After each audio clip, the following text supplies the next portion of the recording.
Okay, we'll call the meeting to order. Roll call, please. John Righeimer. Here. Stacy Hessel. Jim Miller. Steve Longtime. Randy Newman. You have a quorum. Thank you. Pledge of allegiance.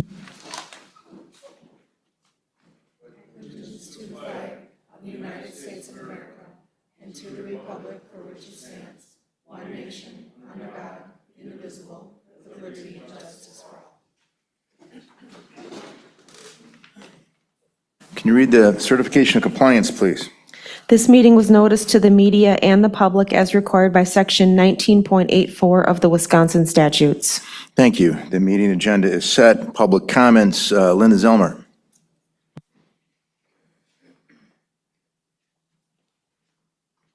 Good morning, Linda Zillmer, property owner in Edgewater, attendee of county meetings for, I guess it's probably going on 22 years now. And for the newer county board supervisors on this committee, I'd like to share a little history of when I first started attending these meetings. At that time, what was, I believe, called the Hayward Economic Development Corporation was defunct. And there was an effort to rebuild it, and a county board supervisor at that time, Shirley Reedman, who I believe later ran for state senate, I was instrumental in helping reconstitute the Sawyer County Economic Development Corporation. She was very clear at the time that it was to serve all of Sawyer County, and that the initial kickoff funding from the county would only be to get the organization going, because obviously businesses in the community, if they felt that that entity was worthwhile, they would start it, or they would support it through dues and other donations. So as the prior versions of this county board looked at the situation, they agreed to, for the first year, provide a certain amount. And then there was a requirement that it would only be up to what LCO would match. Then the next year, the entity came back and there was a request for additional funding. And this went on for 3 years, and the county boards at that time said, that's it, we can't continue to fund this forever. And here we are in 2026, and it's just been a standing request. And again, that organization has gone through many iterations as it's tried to get on its feet for a long time. With the Hayward Lakes and Visitors and Convention Bureau, the county also advised that organization that they would need to become self-sustaining. And to help support the VCB's request, the county board passed a resolution that encouraged towns to adopt room taxes. And I believe a couple of the towns have. In the amounts are pretty astronomical.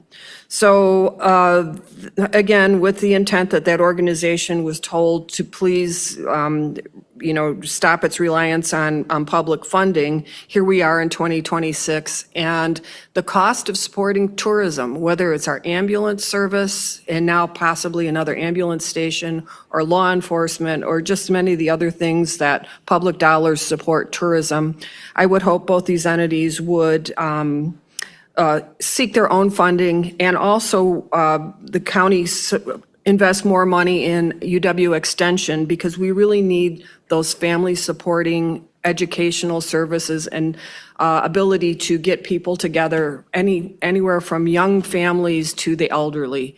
Please watch your HHS committee meetings and your law enforcement committee meetings, because to be proactive and provide alternative services to people before they get in times of need would be a much better investment of dollars. Thank you.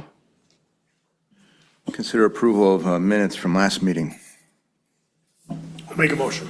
Motion by Randy Second. Newman, second by Steve Longtime. Any discussion? All those in favor? Anybody opposed? Okay, minutes approved.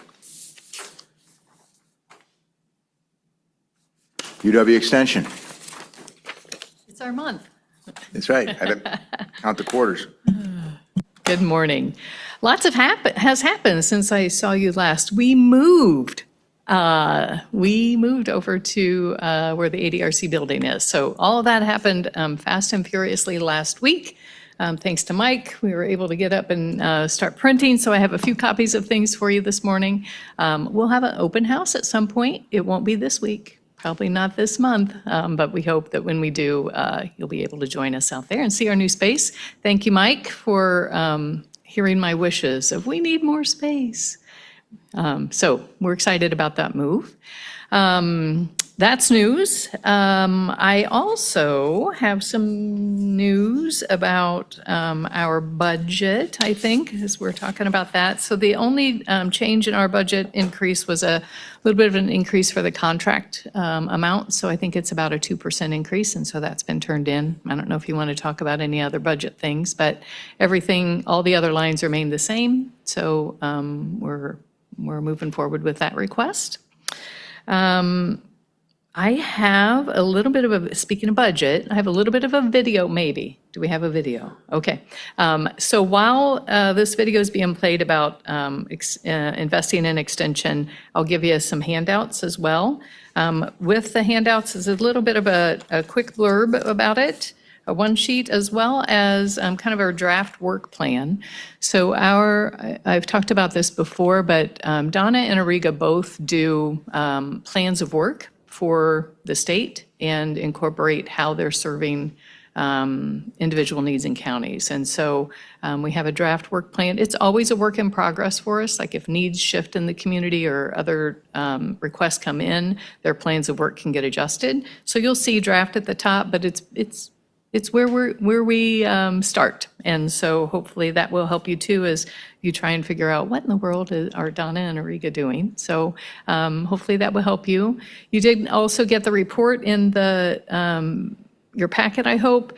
A lot of the stuff is other things that are happening throughout Extension that are serving Sawyer County. So I wanted to make sure that made it to you as well this time around. And I will stop there for now. Hit it, DJ Mike, and I'll give you some handouts.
Okay. There were a couple questions. Oh, let's watch this. Eek. I didn't provide that video. I'm just saying. There were a couple questions. Northwest Counseling was on one side of the building, ADRC and veterans are on the other side of the building. Northwest Counseling moved out. They closed up shop, is my understanding, and so that's where we are. So we'll get a new sign. We'll get other things, but that's where we are. So hopefully you can stop by anytime. Okay, questions about budget or video or anything? Okay. One of the things that you saw in the video was leveraging for other grants and things. I wanted to update you too. There's a rural health grant that our Health and Wellbeing Institute has applied for, and with that comes some community health workers.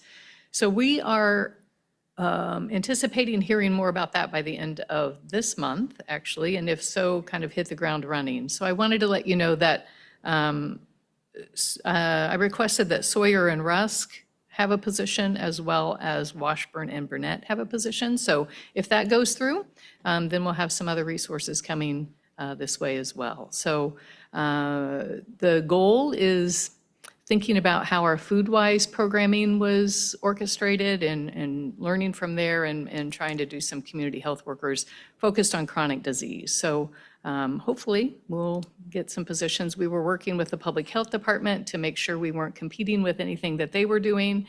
And so got a letter of support from Julie there too, and thought it would be a great idea for us to potentially, hopefully, get some money and bring it here with some education. So that might be coming. Hopefully by the time I see you next, I'll be able to report whether or not we got that grant.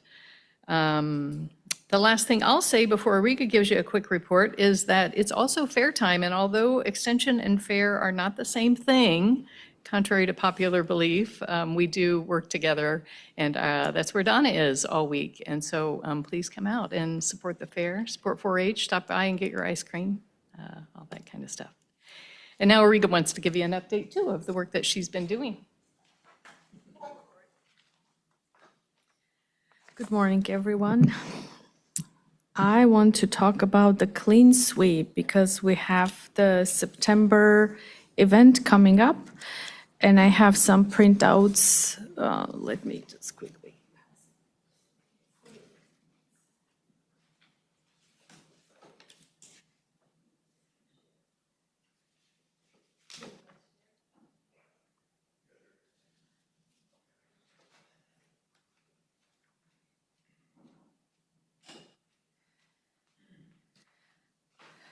Sorry about that. We're still working on installing my printer. Thank you. So the event usually is held in September. In Sawyer County, it's going to be on September 23rd at the fairgrounds from 2 to 6. And we will have 3 separate stations, 3 separate programs involved, but we kind of lump them all in one event. We will have electronics collections.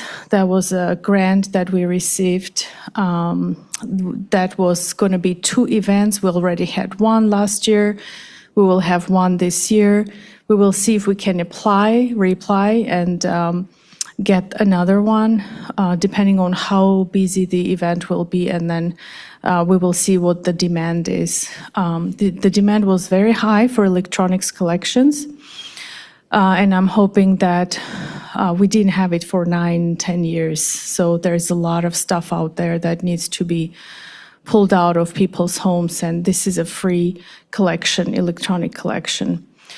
So we'll keep working on that. It's a third party. They are electronic company, and then they have to apply it for a state funds. And then Sawyer was potentially mapped out for them, and we kind of applied for that and received that assistance from the state. So for Northwest Regional Planning Commission, which is a hazardous waste collection, this is where the county comes in the picture. I think this clean sweep is a part of the membership that they have with Sawyer County, and it's all involves all these counties that are listed. All counties have this event, but typically Spooner has a drop-off site that can be arranged any time of the year. And a lot of times people call me, there should be a contact person, that drop-off can be arranged, and that stuff can be taken throughout the year in Spooner. Otherwise, people can go to neighboring counties. Residency is not really required.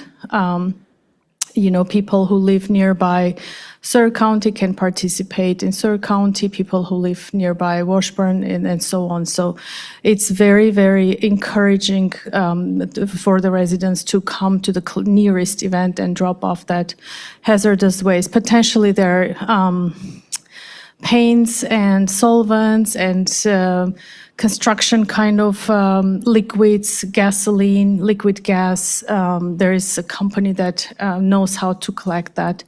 They're very careful about not having a spill usually so that it doesn't create any emergency at the event. So they're very well-skilled employees that are helping us with this event. And then we will have sharps and medication collection. Health and Human Services is sponsoring that, and they bring all their staff to help with the event. Last year we had 500 cars, and I couldn't manage that all by myself. We used to recruit some volunteers, maybe one or two, but last year, since we had all three events kind of coming together, so we had 500 cars, and that was very hard to manage. So we're hoping to have a successful event and pull all this stuff out of people's homes and continue offering this program as part of Surrey County's, it's Surrey County offering to the residents as part of your membership to Northwest Regional Planning Commission. So I think if you guys have any questions, I'll stop here. So I'm hoping we did advertise we will have 2 radio events. We already had 1 radio and WRLS talking about encouraging people to kind of go throughout their garage, go throughout their homes and start collecting their stuff. So I have one quick question for you. I think I heard you correctly. Are you trying to get maybe a second day for this, or a couple in the same year? For electronics, I'm hoping we will get the second grant since we didn't have it for 10 years, electronics. And hopefully we can continue offering that electronics for the second round as well. So it was just 2 events for 1 grant, and then hopefully we will apply depending on how busy we will be for electronics, but it was very, very substantial. Thank you. Thank you very much. Thank you. Is Hayward Lakes here? I don't think so. Okay. Surrey County Economic Development.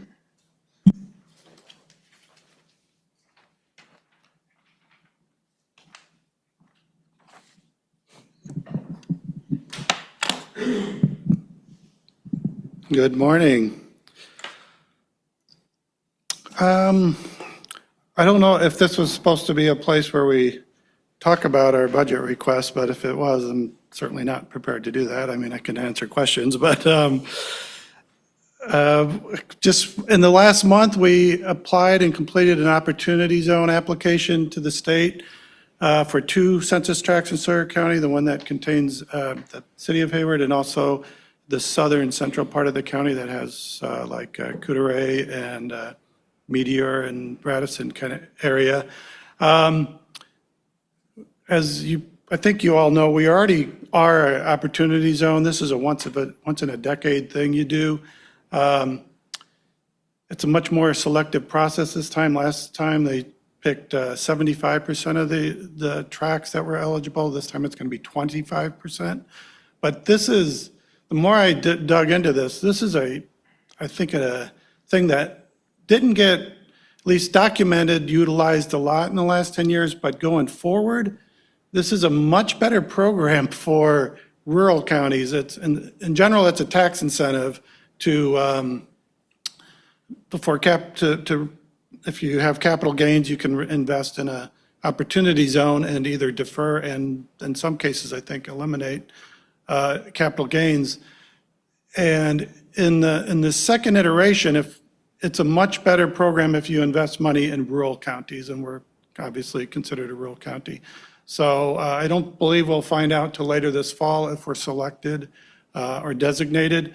But if we are, we'll spend a lot more effort promoting this because I think there's a huge opportunity in being designated an opportunity zone in the second iteration especially.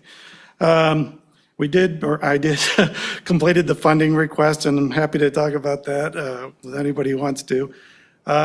Just did some various technical things behind website launch, and I'm embarrassed to say, we put these bullets together about a week and a half in advance, and we launched the site. It's ready to launch, but there's still a couple technical things that need to be ironed out on there. Promoted the WEDC's International Market Access Grant. It's another thing, as I'm just learning this role, there's a grant out there from the WEDC that if you're a business that does any kind of business internationally, even if you're just, selling things in Canada, you're eligible for this grant. And I promoted that on our website. It's a pretty open thing where you can use it to go to a trade show or things like that. So I put it up on our Facebook page and reached out to a couple businesses individually that I thought, well, they probably at least might do some international business. If any of you know any businesses in town that specifically do any kind of international business, just let me know and I'll reach out to them directly. But it looks like a pretty straightforward and pretty broad grant if you do or even contemplating doing things internationally. Also promoted Sawyer County's inclusion in the SBA disaster area designation from some April storms.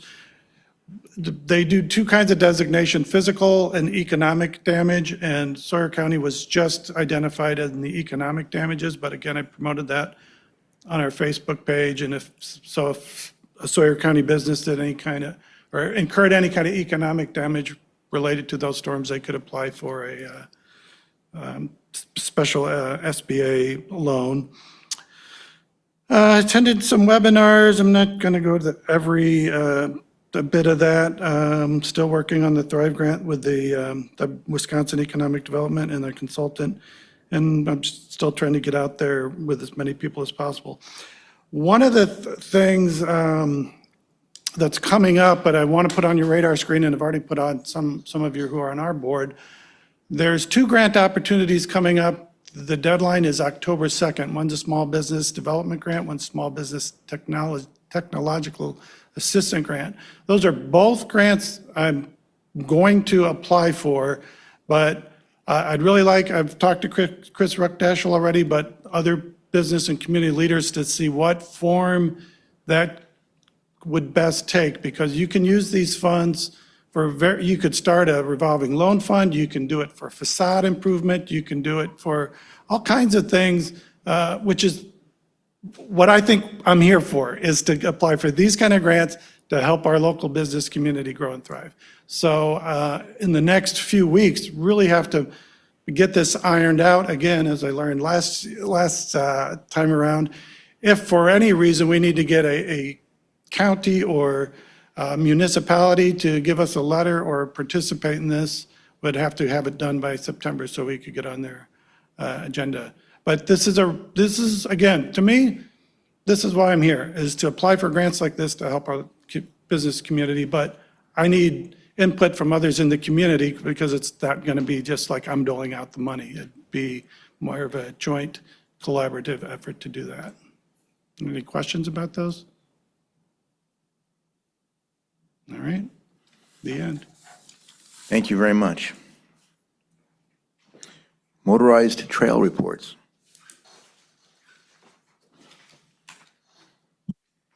Good morning. Chris Treeland Newman, Sawyer County Snowmobile and ATV Alliance.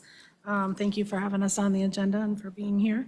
Just a quick reminder for Mindy with Hayward Lakes. She is in Madison right now, and she's recording the podcast with Discover Wisconsin that was included with our Uniquely Wisconsin project with the county and the EDC. So that's why she wasn't here this morning. Quick report on motorized sports, talking with our clubs.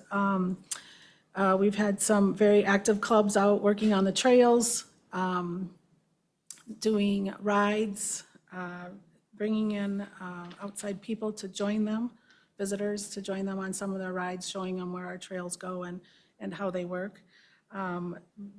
Quick reports from businesses. They've had a very successful summer with ATV use. I did contact Sheriff Motek, have not heard any major complaints this year. For those businesses that are around tribal lands, it's been a big boost for them having the county roads that we got opened at the end of May, beginning of June. So that's been very helpful for them. We have shown just a little bit in our trail counters. Some of the trail riding is down. We're going to attribute that to being able to use some of the county roads. On our trail counters, for instance, we have one on the junction of Trail 3 and 30, which is in the middle of the reservation. And that one's down just a little bit per day. We have seen, though, on some of the other trail counters, we've got one up in the Sealy Hills area. That one has been increasing a little bit each month. May was really, really good, but again, we think that's because not all the county roads were open at that time. And so when we got to June, it was down just a bit. That's really about all that we have going on right now. So we're waiting for the state to find out which trails or rehab projects that we put in for are funded. So we'll know that at the end of August and look forward to what we will be doing next year for work on the trails. Any questions? Keep up the good work, thanks. Thank you. Is there a non-motorized? No? Any board-appointed committee updates? Any correspondence, reports from conferences or meetings? Any future agenda items? A reminder that the meeting is Tuesday because of Labor Day in September. I don't believe there's any finalization of business. So meeting adjourned. Thank you.